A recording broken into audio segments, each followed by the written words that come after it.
social environment. My name is Riley, and I have the pleasure and privilege of being your MC today for a conversation between Barry Schwabsky and Lynn Crawford. A few quick notes before we get started. The Brooklyn Rail stands in solidarity with the uprising unfolding across the country following the murders of George Floyd, Breonna Taylor, Tony McDade, and generations of structural violence against Black communities. Black Lives Matter, and we will continue to support protest with nonviolent actions to those fighting for the truth. We'd like to begin with a brief moment of silence.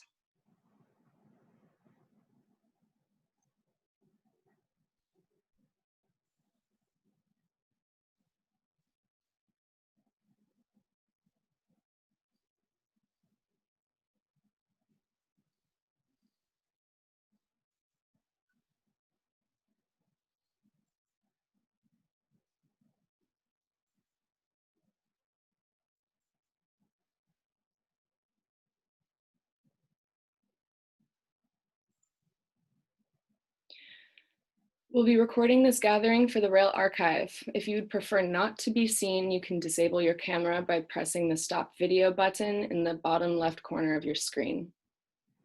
Feel free to eat your lunch during this event. We'll keep the audience on mute until questions towards the end of the conversation.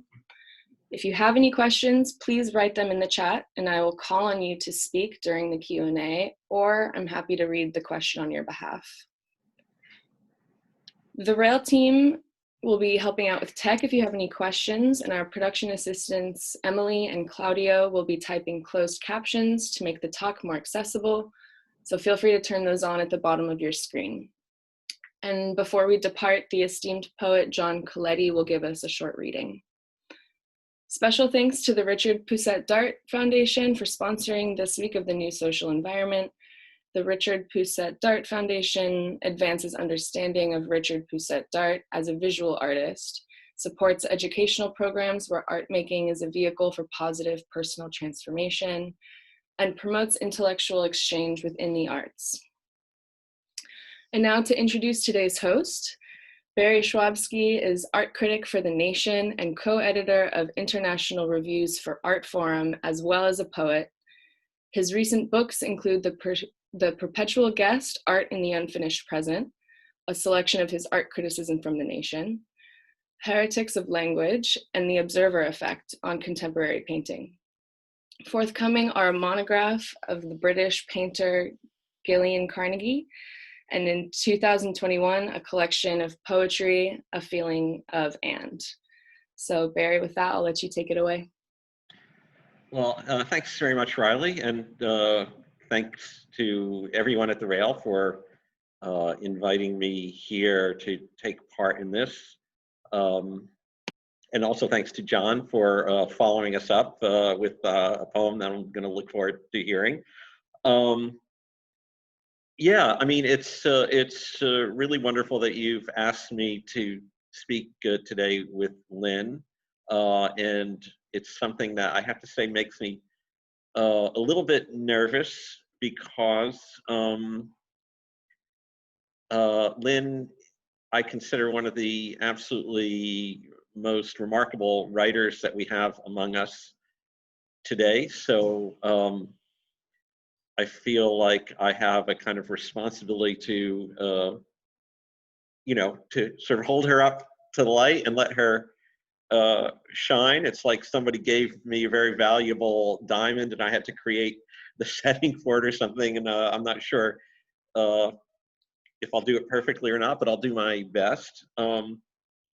I've known and admired her work for a long time.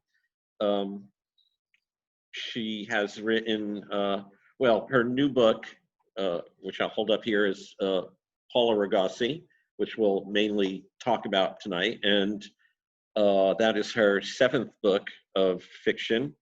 Some of the other ones, I won't name all of them, are Simply Separate People, Solo, and one book in particular that I want to mention because I think the title alone is such an amazing encapsulation of the dilemma of our existence today is called Fortification Resort. And I think it, that alone captures the kind of dichotomy of, let's say, middle-class American life that many of us are either part of or adjacent to.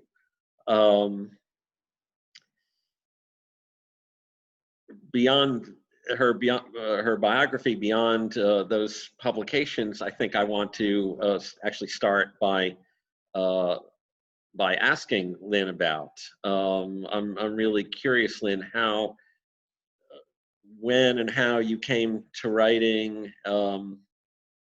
When I knew you first, I guess it must have been 30 years ago. You hadn't published any fiction then, but you were active with the poetry project and so on.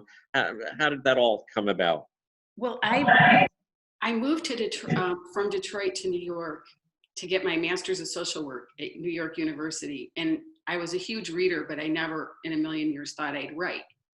So I was working at a really interesting place called Fountain House, which is for people who we're trying to keep people out of the hospital and giving them lives as opposed to, being institutionalized. And it was a really interesting job. And I was also going to graduate school, but I needed a way to unwind. So I started going to St. Mark's Poetry Project on Saturdays and for some of the readings. And I just sort of, then I met some artists in New York, and I started working on Lacanian ink, which I think is where you and I met. That's right. And then one thing led to another. And then when I moved back to Detroit, there was this vibrant art scene here, but it really at that time wasn't being written about nationally. So I started writing articles for Art in America and Parquet and different magazines just to try to bring the then Detroit, to the limelight. It's very different now, but that's sort of how it got started. And then I guess fiction is my true love. So as long as I was writing, I would also just write fiction. But I also, a very important person in my life was, even though he's passed, was Harry Matthews. And I had read a couple of his books and they really inspired me. And then we became friendly and he encouraged me to write fiction. And that was my whole introduction to the Oulipo, which has had a huge influence on my practice. Can you explain a bit more about what the Oulipo is and how its ideas kind of feed into what you do?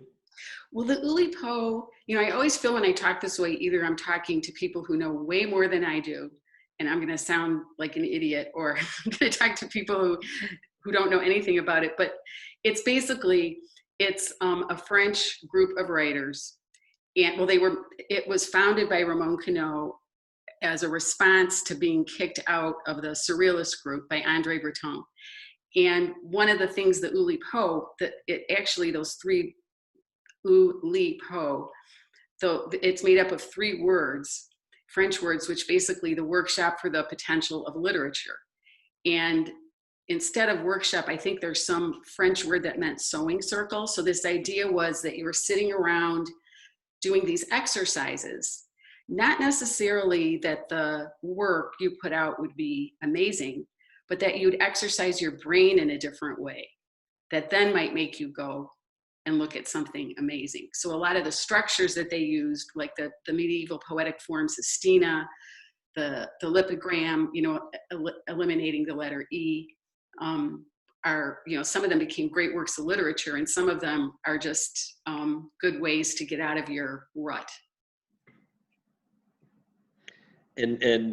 But for yourself, how do you use those methods in your fiction? Well, that's a really good question. I think when I first started to write, everything that came out seemed really boring to me. Like I was too myself. And when I started doing some of these exercises, it was like taking a trip. It was like and so some of those exercises would never appear anyway, but I got out of myself, whatever that is, that word samsara, you know. And then Fortification Resort, the book that you mentioned, is basically a series, it's all sestinas. And it's a response to visual art in the same way Paula Regossy is, although they're different styles. But a sestina, for those of you who don't know, it's a medieval poetic form based on 6 words, 6 lines, and each word ends each line in a specific order. And some of the pieces in Fortification Resort were strict sestinas, and some of them just morphed into prose. But I never would have gotten that idea if it weren't for the sestina. Mm-hmm.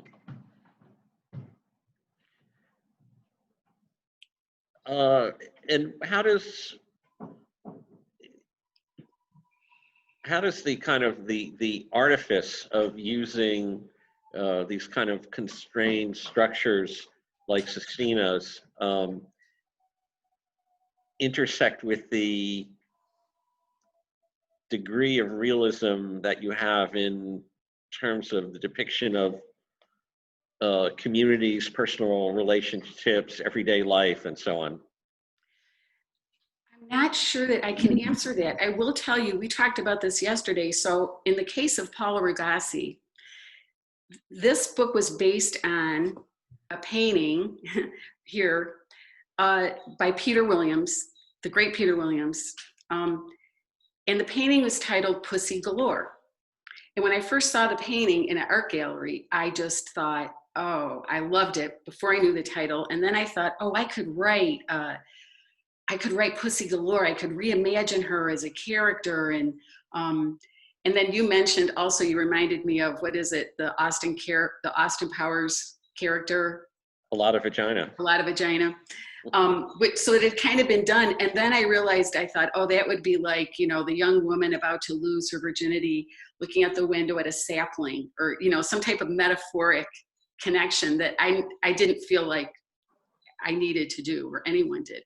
But when I took all the letters of Pussy Galore and I made them into an anagram, I thought about this for days, and I turned them into Paula Regossy. It took me out of that narrative, and it put me off into a different place.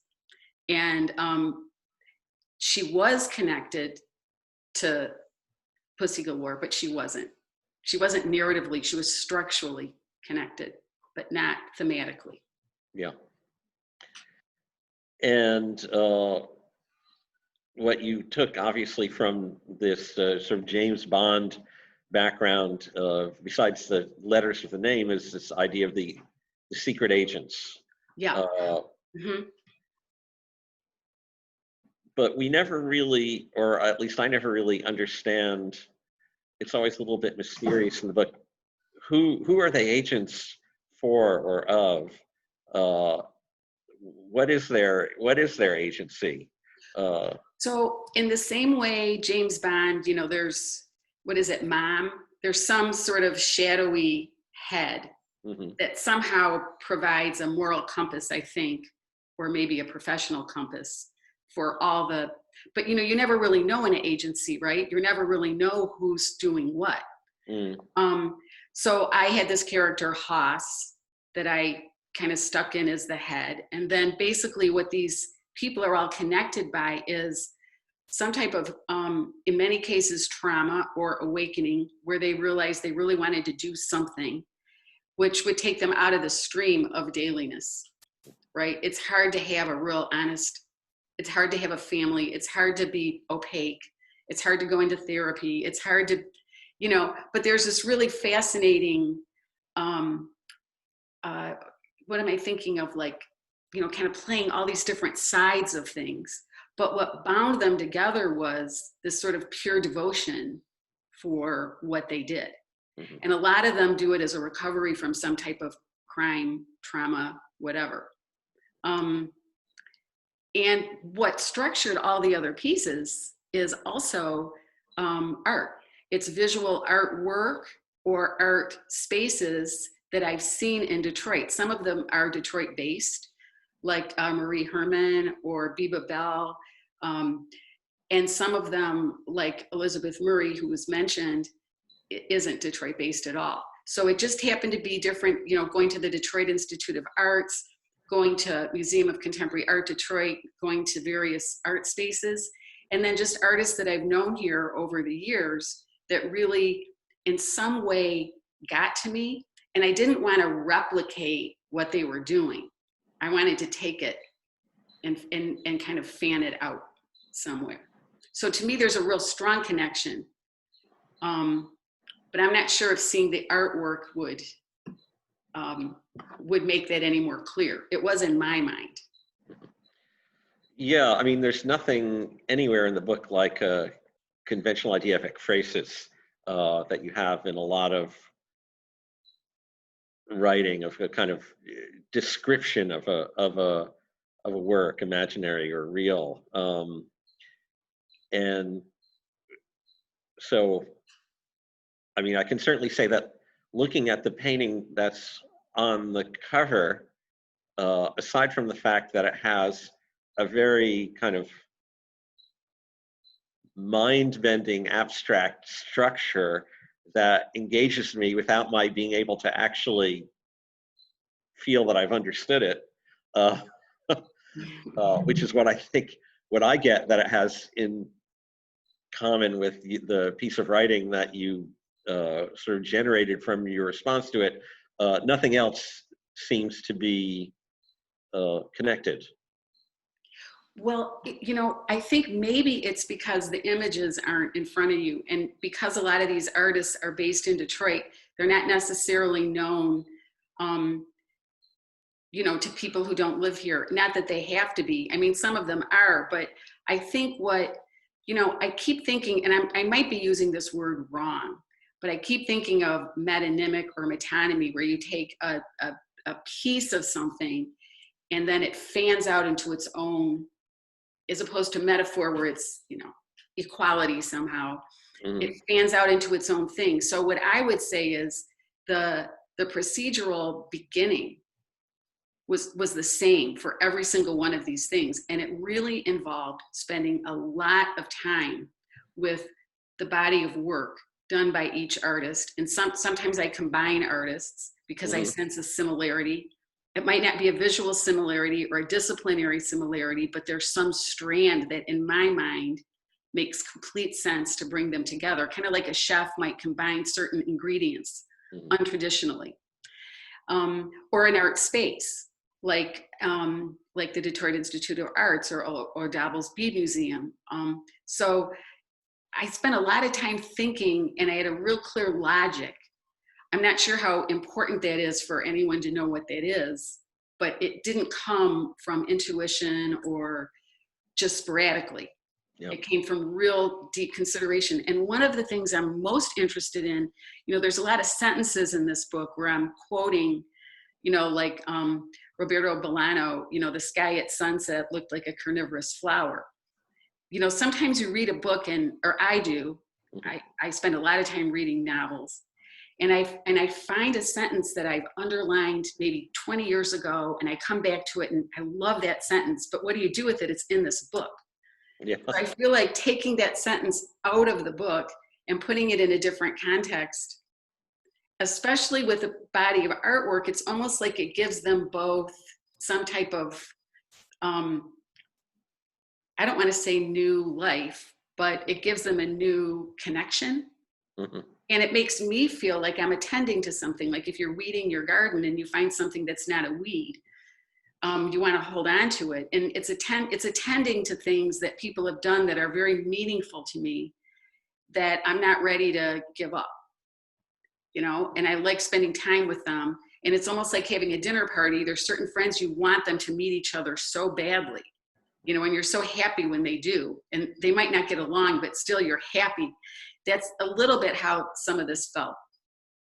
You know, the sentence tucked away in this book, or like truth and the truth and the whole truth aren't the same thing. That came from Jacques Lacan's Television, and the introduction to that was written by his then son-in-law. I can't understand the whole part of that book, but there was this line that that Miller said, which was, the truth and the whole truth aren't the same thing. Either he said it or Lacan, one of them. I couldn't understand the book, but that that line made everything worth it. Yeah. And it's a great line. Yeah. In thinking about great lines, actually, there's a wonderful, I'd almost call it a sort of tutorial in the middle of the book, Paula Regossy, that really struck me, and maybe it's not even about a line, it's a phrase, really. And in this case, the phrase is attributed in the text to Vladimir Nabokov. And the passage goes like this, the quote, "Little sob in the spine," Yeah. close quote. "That is how I feel listening to opera and eating fall apples with grandma. It is how I feel during my surveillance sessions. It is how I want to feel always, even if I sense this is unrealistic." After Steve quotes the line, he turns things over to our student teacher, Paula, who gives a short analysis on why the phrase works so beautifully. "Little sob in the spine" is successful, she says, first because of the alliteration. "Cry in the back," for example, would not work. Second, because of a series of opposing forces. A, pairing an emotion with a nerve/bone system rather than a soft organ. Consider sob in the throat, sob in the gut, sob in the heart. C, all less effective. Other examples of contrast. B, sob, uncontrolled versus spine, regulator. C, sob, moist versus spine, solid. D, and little sob shows big size does not matter.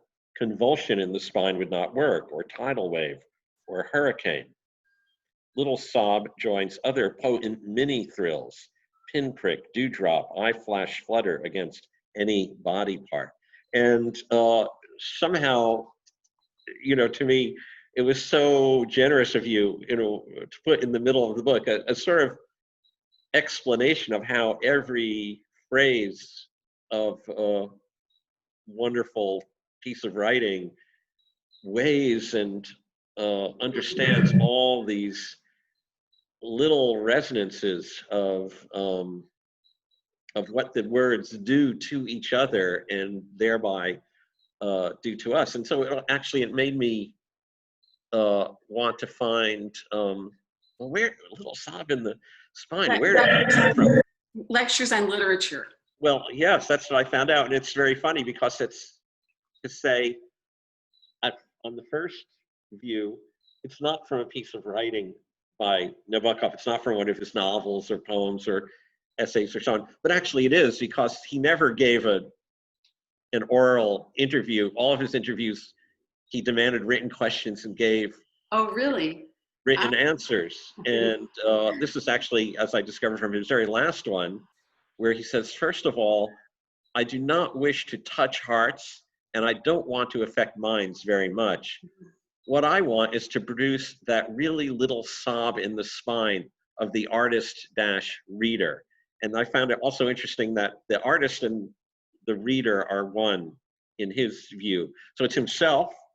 He's reading his own writing and wants to feel that sensation that he describes. But then I think it's also the idea that anyone who reads the work creatively or sensitively has to be as artistic in the reading as he tried to be in the writing. Exactly. And it also describes, in a way, a case, a forensic case or a detective case. It's like every single detail matters. And the thing is, written works are there for all of us to see, but the thinking or the emotion or whatever happens or the analysis from the reader most of the time is invisible to us, right? But that's probably a fascinating place to be. So this idea between who produces and who interacts with the production, sometimes they're so separated. Like a writer will say, I like my readers to, my readers are, and it's like, well, the readers, by reading, that's a creative act too, if you don't do it passively. Mm-hmm. If you just kind of, like take each book like a case where you're dissecting it, and that's paying a tribute to it. you know, and my, all those details were almost a little play on Nabokov because, you know, he could get so like that. I was just sort of paying a little tribute to him, but it is also very detective. Yeah. You know, it's very detective-like.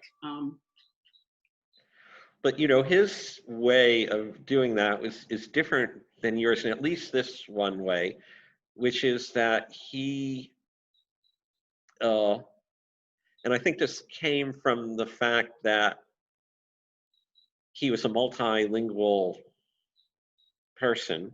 You know, he had Russian, French, English all on kind of equal levels, and he didn't deal with English as a native speaker exactly.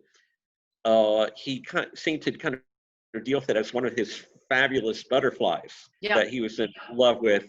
And there's always something a little bit fancy about the way he uses words, and fanciful, Mm-hmm. but you know, a kind of, not to say this in a critical way exactly, but a little bit showy, because he wants to show himself, I think, all the funny things that he can do with it. Yeah. And your way of doing this is much more measured, in a sense, and much more in the tone of every day, even though you kind of give a different twist to that from within. Well, exactly, because, you know, when people say imitation, what is it? Imitation is the purest form of flattery. It's really not.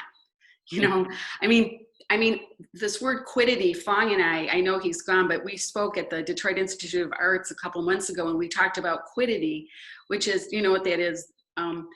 It's this, you know, sort of being yourself. I mean, that sounds lame, but it's not lame. I'm just not explaining it right. But the worst thing would be to try to act like a European, you know, Russian immigrant who knew a zillion languages. I'm an American from Michigan, you know. I mean, somehow, how can you be yourself yet have access to these things, right? How can you take them and honor them, but then honor yourself at the same time? That's something that really interests me, you know? And it's such a beautiful term. You know, I mean, it's such a great description of a certain kind of emotion and feeling that's not nostalgic. It's restrained, but it's wet, you know? And then to give it the analysis, sort of balanced out that mushy part, you know? And I think it's a lot, I mean, if a detective, you know, once they find the killer, there's that emotion. It's like, oh, you know, but there's all this procedural stuff before and after. So it's this balance between procedure and almost tedium, and then like a ping. It's funny, that word quiddity, I just remembered something that I hate to say how many years ago, one of my college professors, a philosophy professor, explained to us quiddity. Oh. And he, if I recall correctly, he said, well, to understand quiddity, keep in mind a more familiar word, quality. And in Latin, qua, I guess, means how, and in Latin, quid means this. So, you know, the quality is how something is what it is, and the quiddity is just its being what it is. And so he said, it's thisity, if you want. Quiddity is thisity. You know, just this fact of being this thing and not any other thing. That's great. That's great. I mean, I remember when I first started thinking about writing, I was still in Detroit, and I was taking, the Detroit Institute of Arts had these Saturday afternoon poetics classes. And there's this great poet, most of you probably know, Chris Tisch. She lives in Detroit, but she's from France, and she grew up speaking Polish and French and many different languages. And she was just very inspiring to me, and really motivated me to want to, but my first writing was like really bad Chris Tisch. You know, it wasn't me. It was me like trying to be like her, and it was horrible. But I understood from then on, you really can't do that. Like admiring someone or being inspired by someone doesn't mean imitating them. But maybe you can take a bit.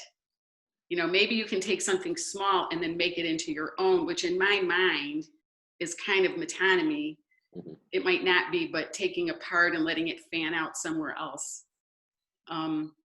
So I'm interested in how do you utilize things that you are in awe of and that inspired you and maybe were life-changing, but turn them into something visity. Yeah. That, what you just said also brings me to another thing that I wanted to ask you about, which is maybe a slight shift. But, you know, you've referred already several times to the fact that you come from Detroit and you left and then you went back and you live in Detroit now.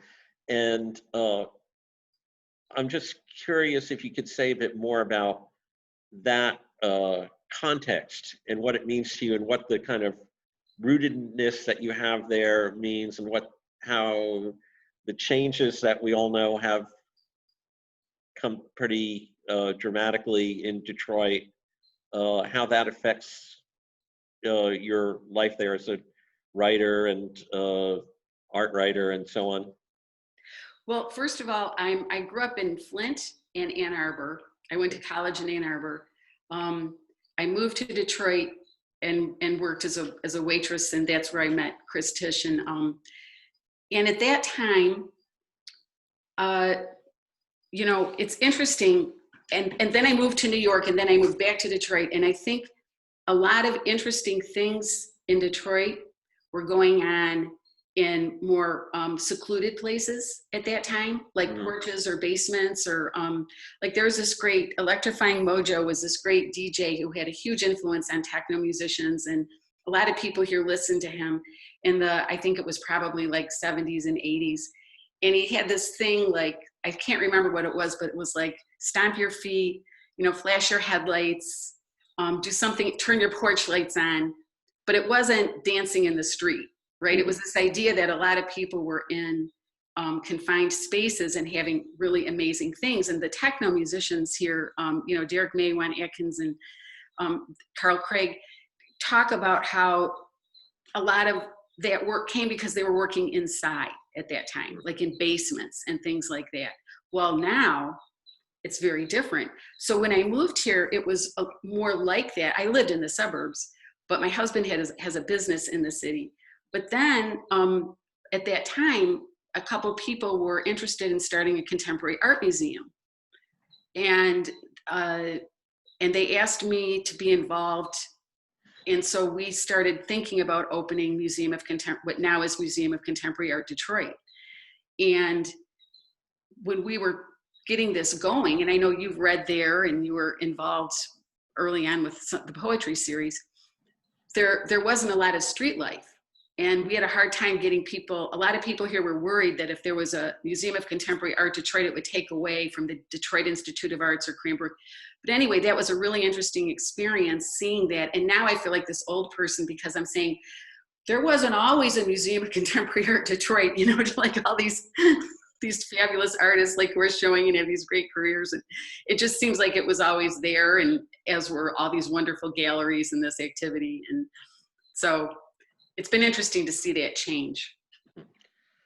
It's just a thing that I'm also interested in because I feel like, and I don't know if this is a generational thing or not, but I feel like in terms of the visual arts anyway, it almost seems like the preponderance of people that I know here in New York who are really good and interesting artists come from what I can call sort of Rust Belt cities like Detroit, Cleveland, Buffalo, that there's a kind of, there's a different, I don't know, sensibility to their work that somehow resonates with me.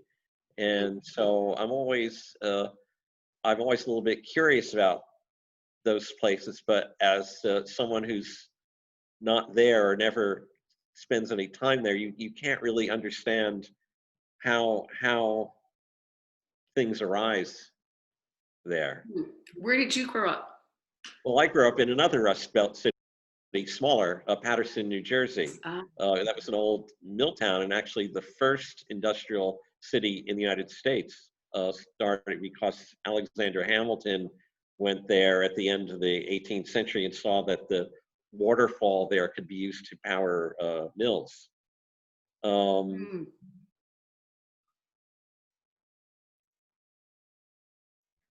So, you know, I don't know of too many. There have been a few artists who've come from Paterson, Ellen Birkenblit and some others. And of course, we've had Allen Ginsberg and a few other literary types, but you know, it's not something on the scale of Detroit, which, you know, well, you mentioned techno, but of course, that's only one of the aspects in which it's actually changed musical history. You know, Motown, you know, is the even more obvious one, and you know, I think it's given birth to a lot of rock music as well. So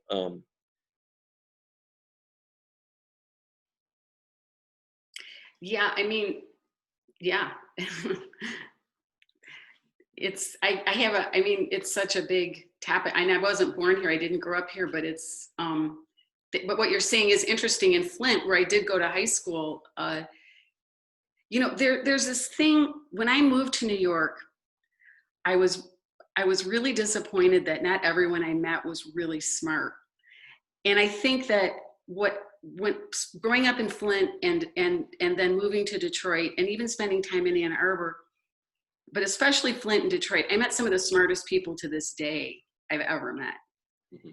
And so you realize when you grow up in those cities that intelligence and creativity aren't necessarily what you see, right, in the superstructure, whatever you want to call it. Mm-hmm. And I remember feeling like that when I moved to New York. Like a lot of these people seem to be not everyone, obviously, right? A lot of people just blew my mind.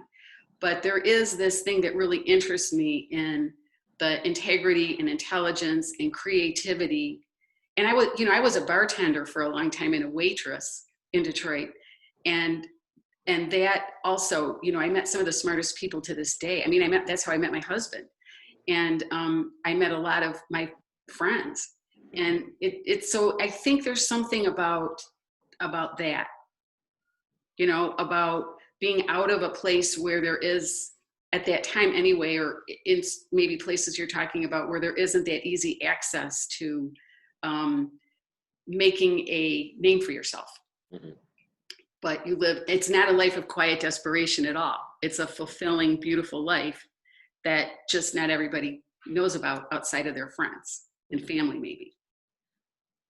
You know, and so I think maybe people who grew up in those environments might make really interesting work in some way, somehow responding to that. And this is just off of the top of my head.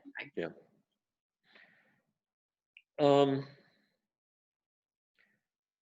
I wanted to ask you also about something that was in one of the emails that we exchanged as we were sort of thinking about doing this today. And there was something that really made a big impression on me without my necessarily being able to know exactly what you meant by it.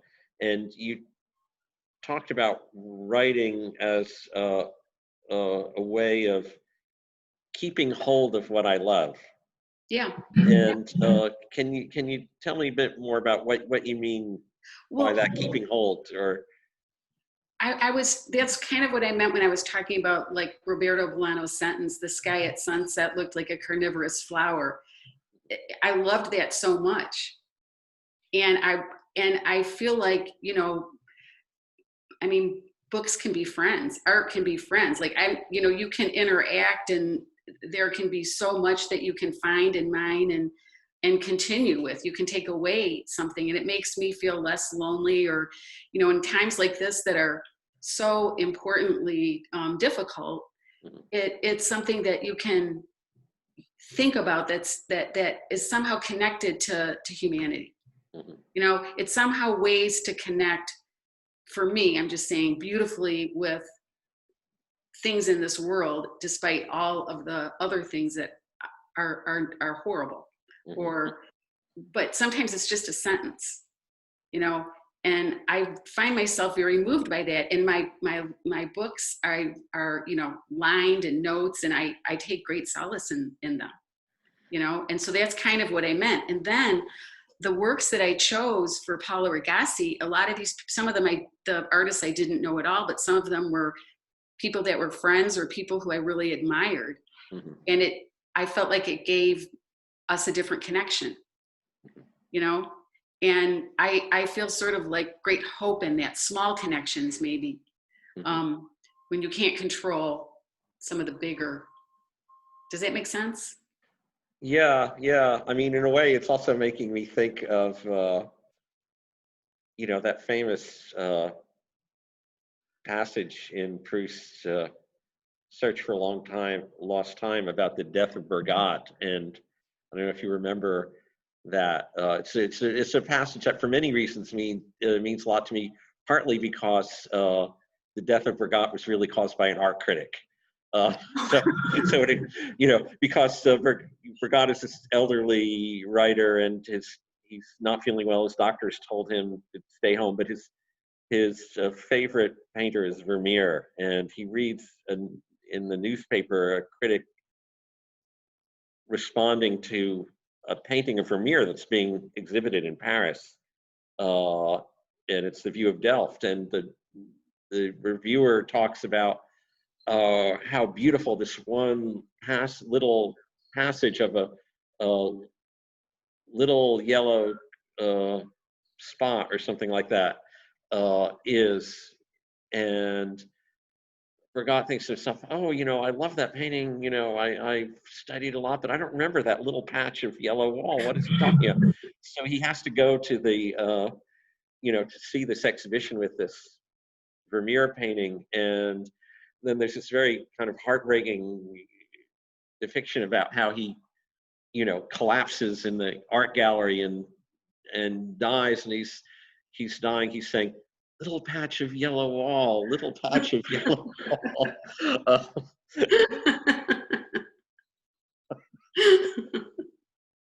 And you know, it was sort of the thing that he loved that he didn't even know was there until somebody else pointed it out. Oh, yeah, that's really beautiful.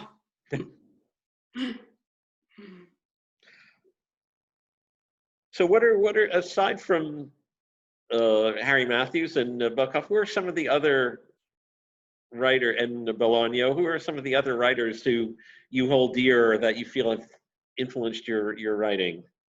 Well, you know, I was just about to say another line in the book. Zora Neale Hurston is just, you know, a monumentally wonderful presence and writer. And this line she has, love makes your soul crawl out from its hiding place. That's in the book also. And that was a line that I came across years ago and I underlined and think about all the time. You know, I like detective novels a lot. But I also, I mean, I think Zora Neale Hurston, Gail Jones is another amazing writer who, she's a little like Marguerite Duras, even though they're thematically different, but they have this almost a little bit of a meta, slightly dreamy, yet precise detailing of worlds that can sometimes have portions of horror in them, but the linguistic, the language isn't realism. Okay. And I would say Marguerite Duras is a big influence, but then I like Willie Cather a lot. I love the Michigan, you know, the late Jim Harrison. I love his writing and I love his work. And he was a big influence on me and continues to be. And then Barbara Pym, this British writer, kind of the opposite of Jim Harrison, is a big influence. And, you know, if you asked me 5 minutes from now, I'd probably come up with 10 different names. Tell me a bit about Jim Harrison, because that's one of a name that I know his name, but I don't know anything about him. I've never come across his writing, actually, so I'm curious. So Jim Harrison, it was a Michigan writer who wrote, I think, 11 or 12 novels. He was also a poet. And he wrote a lot about food. The Raw and the Cooked is a, you know, riffing on the anthropologist Levi Strauss. But he wrote a lot about food, but he wrote a trilogy, Legends of the Fall, Warlock. And he is from Northern Michigan, and he's half Native and half white. And so he has this really interesting blend of his history and his family history. And, you know, like a character might die and become a bear because that's how he thought of, but it's not folklore, but I can't explain it, but I highly recommend him. And he has a big influence on me because I feel like we're completely opposite.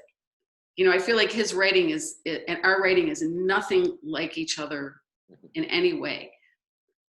And his life and his hard drinking and fishing and all this kind of thing, and the humor and the bars, but it's a little sexy to me somehow, you know. Although I can imagine one of your characters turning into a bear. I mean, there's a tinge of magic realism as well in Paula Regossy. Yeah, that's true. Yeah, that might have been from. Yeah, that's true.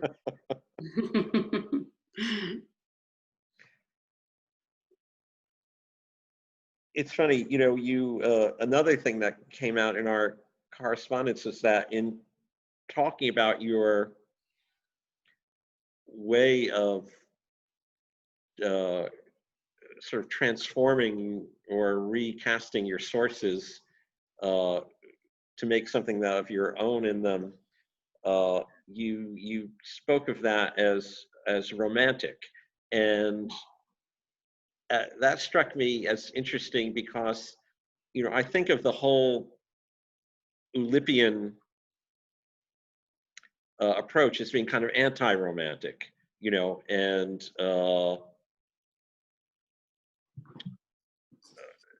because it's sort of maybe this idea of getting away from the self, or, you know, subjectivity toward objective procedures in some way. But you know, as I hear you talk, I feel like I understand much better your romanticism, or your romance with your sources. Maybe romance is even better than romanticism. Yeah. I think the Oulipians, I don't think they were necessarily unromantic. I think you have to differentiate between the procedure and the world that procedure created for them. Mm-hmm. Right? Because like they used to say, I think it was, you know, it's the rat that builds the maze from which it wants to escape. Or, you know, Houdini and his restraints, like the Oulipian would get you out of those restraints. So sometimes those procedures lead you to a perhaps romantic, clairvoyant, different state. I don't know if they'd say that, but I think there's an argument that could be made for that. And I think some of the works are profoundly moving. I mean, Cigarettes by Harry, or his last work, not Singular Pleasure, but Solitary Twin, mm-hmm. Or, Zazie on the Metro, Ramon Cano's. And I mean, there's something that really pulls at the heartstrings in a very non-sickening way, you know, not nostalgically, but sort of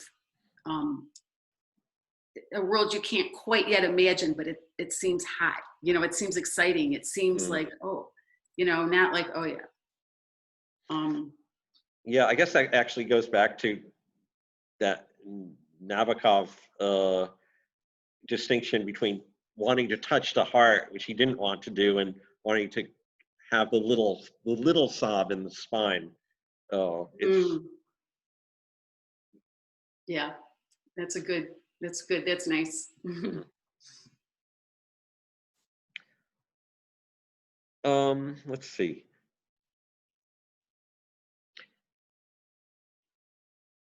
Yeah, I think I've actually have most of my sort of questions that I'd planned on done. There's just one thing I feel like maybe we just have to bring this up because of this context of being in a conversation sponsored by the Brooklyn Rail, and this fact that when I got the book in the first place, Paula Regossy, and I looked at the title, and I kept seeing in the title the name of the painter Paula Rego, Oh, yeah. and I wrote to you and I said, "Oh, do you know the work of Paula Rego? And does this have anything to do with it?" And you said, "No, I don't know. I don't know her work." So on, and so I put you in touch with her life partner, my friend Anthony Rudolph in London, and then he sent you the piece that he'd written about Paula's work for the Rail, which was part of the Yeah. critics Yeah. page section that I had edited some time ago, and you were, you were very taken by this passage in his essay where he talks about her paintings that are inspired by stories and works of literature, but he says that independent of the original, meaning the inspiration, her deep concerns are refracted through a story she has read and introjected. And you said to me that passage somehow really summed up what you were trying to do with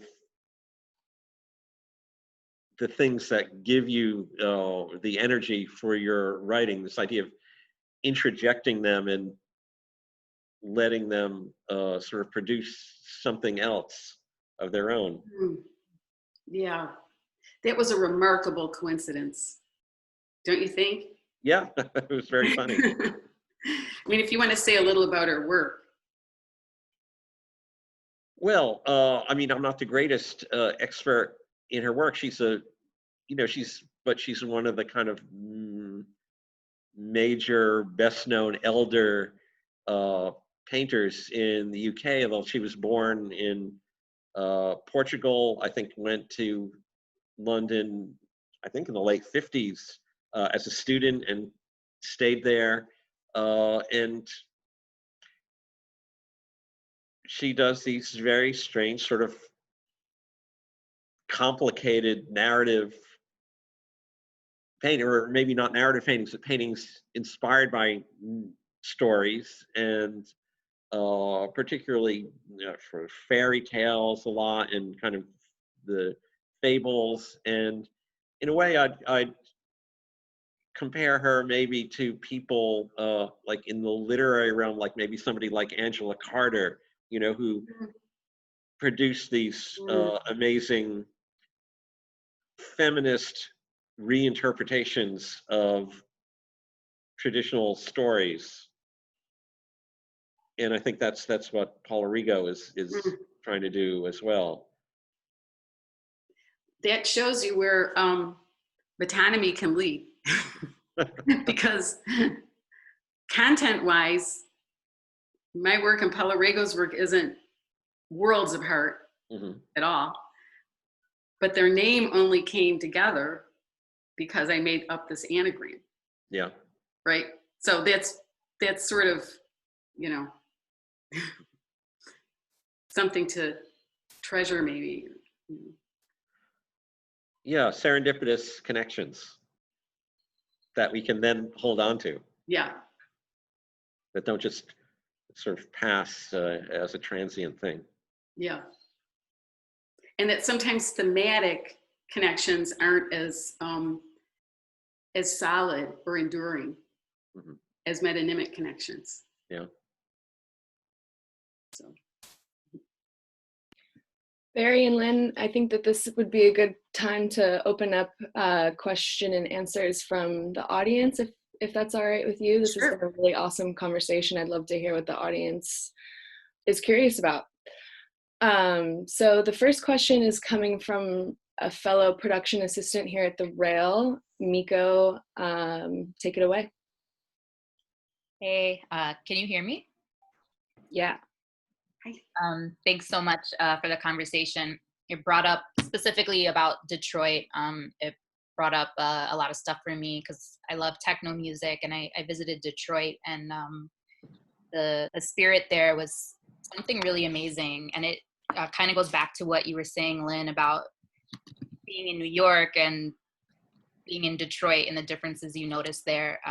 And I noticed it as well. There was an authenticity in the curation of events and in the music that I just, I find very rare in New York.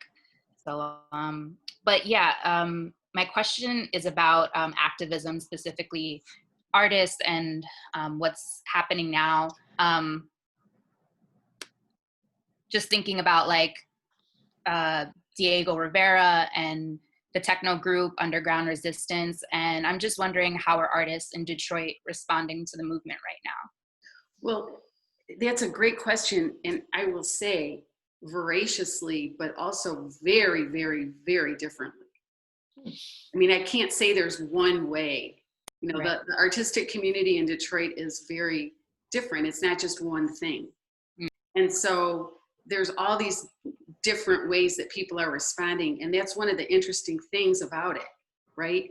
And also it's been kind of recent, you know, but there's a long history of activism in Detroit, and there's a long history of kind of private public, you know, things that people can see, like the Heidelberg Project, which is iconic, you know, which was a response to the rebellion in 1968, and the Geitens, you know, their neighborhood was destroyed, so they made it into a park, and the Heidelberg Project, and they painted circles and bright colors on houses, and it became a safe, clean space for people to come, and it's iconic, you know. And then there's museums, and then there's galleries, and then there's people doing food pop-ups and bringing food to the people who are protesting, or bringing food to people who are sick, or, you know, there's ground roots activism, there's institutional activism, there's individual activism, and it's very, very different.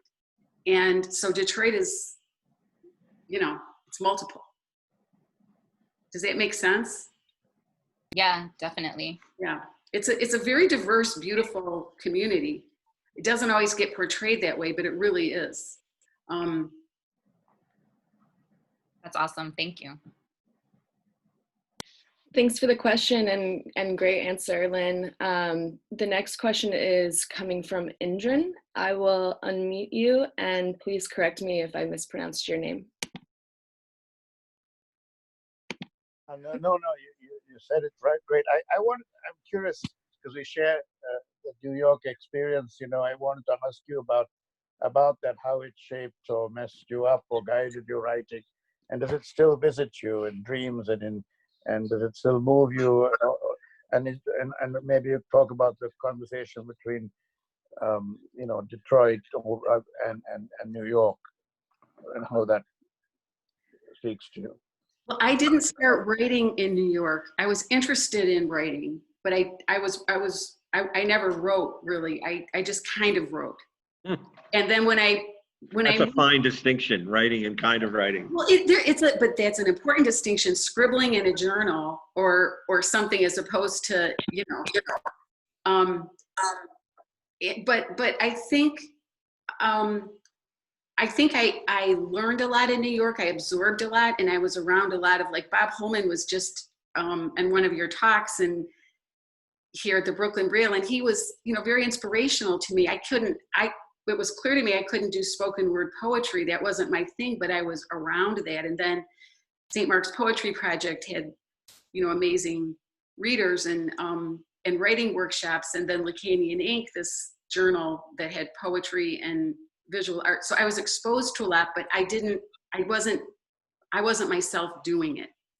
And I think when I moved to the suburbs of Detroit, I felt like I could, and started a family, I could sort of take all the stuff I'd learned.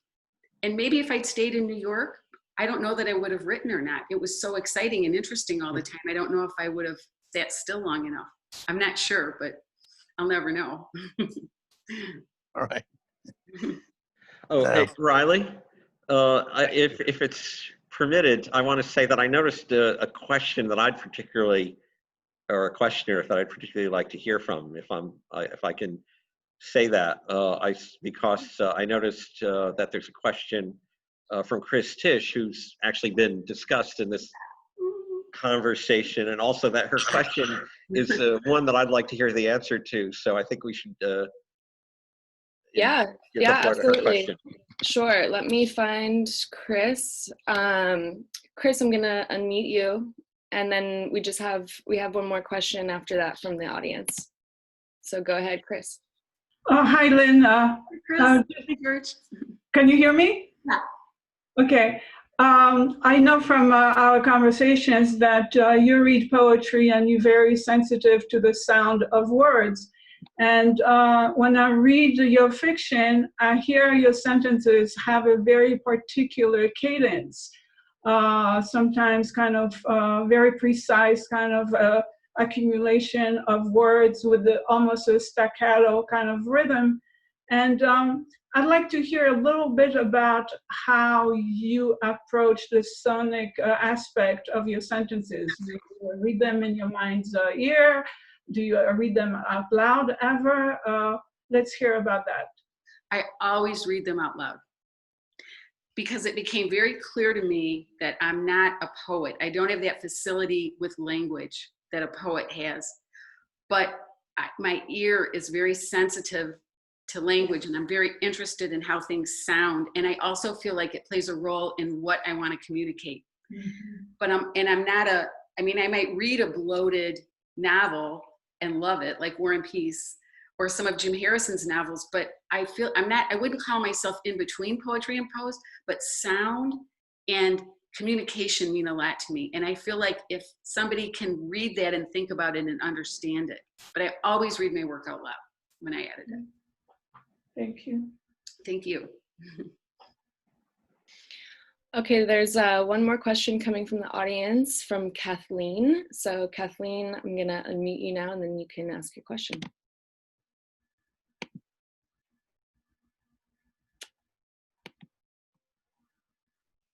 I like when the host does that. Unmute. Now can you? Yeah, there you are. Hey, Lynn. I just wanted to say something that relates to Barry's famous quote I think about a lot, as painting is not only painting, it is also staking a position about painting. But I'd like to replace the word writing for you, Lynn. Do you think that you write also to stake a position about writing? That's a really deep question and a good question. And I feel like I could talk about it a lot. There's a lot of components to the answer yes. But one of the things I'm interested in is being accessible but difficult. Maybe difficult is the wrong word, but if I can condense a paragraph into a sentence, I feel like that's respectful somehow. But I also want to make sure that sentence is something that could be understood. And I think sometimes when we think one way, like, you know, when I was a social worker for all those years, there was a way that you treated people who were diagnosed with mental illness, and there was a way you did things, and it just became clear there really isn't a way, right? But there's also no merit in complete chaos. So I'm really interested in sort of navigating that space between clarity and chaos. And I'm always trying to balance that and acknowledging the beauty of chaos and the complexity, and not wanting to leave out things that are really important, but not wanting to load on too much. So I think about that constantly. Is it too much? Is it too little? Is it too simple? Is it too oblique? Is it too opaque? I think about that all the time. And what I would say to your question is that kind of thinking helps me.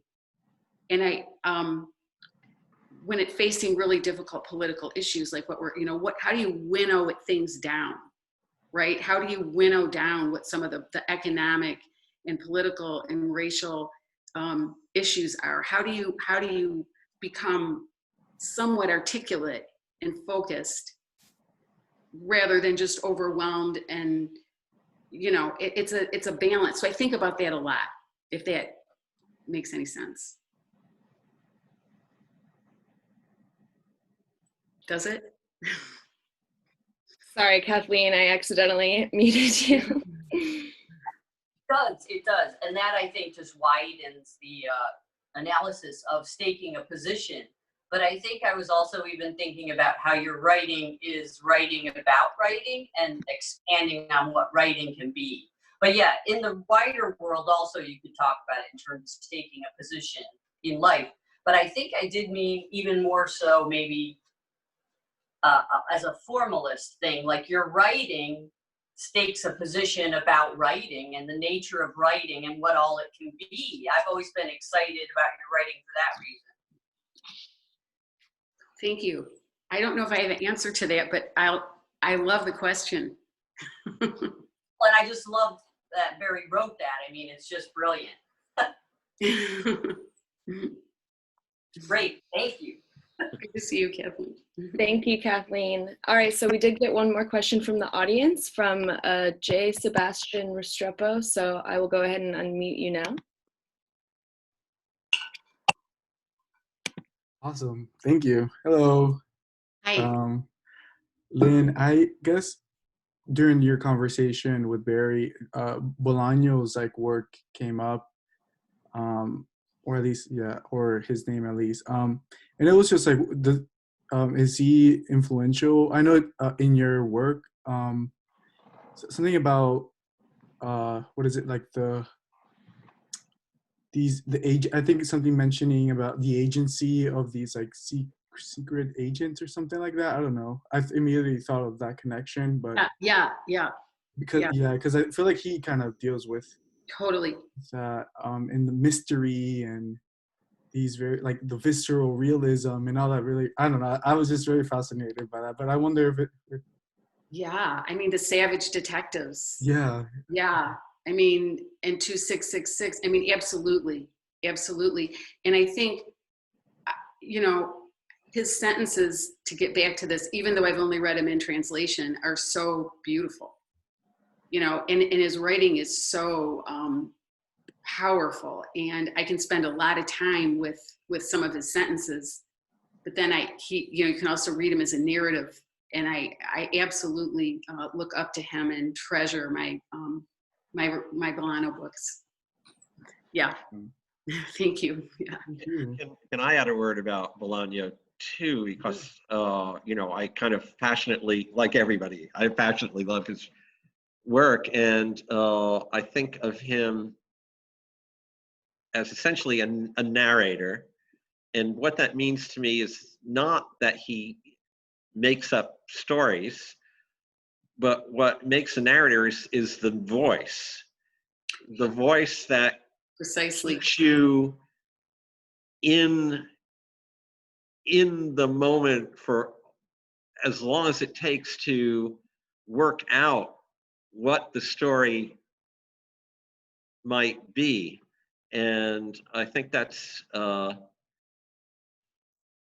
kind of rare talent, or it's more than a talent, but it's a rare thing. And it's something that actually also writers who hardly even tell a story have. Like, to me, Sebald has that too, even though you read a book of his and practically nothing might have happened from the beginning to end, except somebody's ruminated about something, but you're kind of on your edge of the seat the whole time, just to follow the narration of this rumination. And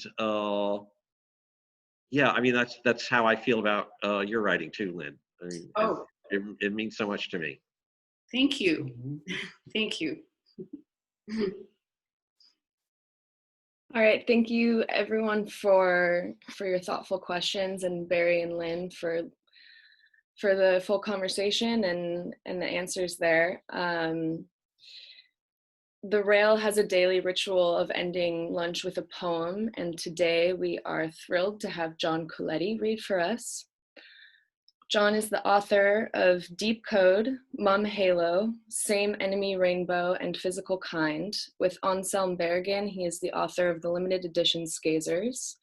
He has served as editor of the Poetry Project newsletter and recently worked on a libretto for Excelsior, which is an opera composed by Caleb Burhans, excuse me for mispronouncing that, commissioned by Chicago's Fifth House Ensemble, which premiered in 2013. So John, I believe you have the capability to unmute yourself. Yeah, I think I'm unmuted. Can you hear me? Awesome. Yeah, take it away. Thanks, Barry and Lynn. That was excellent. And I just have a lot of affinity and crossover with a lot of what you guys talked. And thank you to the Brooklyn Rail. Yeah, I reshuffled, during the conversation accordingly and picked some things out that they kind of matched up. So I'm going to read two things, I think, one short and one a little longer. The first one is pretty recent. Anyway, so the things that I took away from what you were talking about, certainly Oulipo, which the Oulipo Compendium kept me company for a long time when I was a little younger. And writing is keeping hold of what you love. Art is friends, that little sob in the spine, and just basically method and art influence generally. So this first one is very recent, and it's after a painting by one of my best friends that I love. So I wrote it recently to keep myself company. So walk with me. Past the conch of emerald, fractured as the stations pass through me, hiding in the open light of all darkness. There's a river in the shape of a lake, the size of a pond, that opens into forest, inside a cave of waxy adventuring, where bunnies sleep out of sight so you can be one with your loneliness, content as the toothpaste on the breakers keeps you barely awake, a leader of your own intentions, matching your eye to the crown of an old pale blue moon, umbilical, closing your eye. And the painter Zachary Wallard. So, and this poem is in a book, Peppermint Oil, that's coming out. That's been stalled in COVID. And the title is Long Neck, Length of Neck, and that's a reference to Parmigianino's, Madonna with the long neck and mannerism generally. So, long neck, length of neck. The end haunts the beginning. Now take your dog for a little walk. Really focus on the sound of your breath. Lots of musical theater references coming in. And their fear and their horror, thousands of souls rushing in for the soft collars and gathered mink sheets of a morbid reminder and soft. Poppies in several different containers, a pale green light. And what's inside them, wearing horrible outfits? The mark on my laptop has a smoothness and a barbaric depth. Length which responds to the scent of natural gas, catching fire as a response to the fallen. An echo of anyone bound, subservient to discernible cause or desperate competitive ideology. The sleeve was smooth, but its arm was a deeply repeated friction. Everyone has a power, reacting to another power. Where to fish isn't a sin.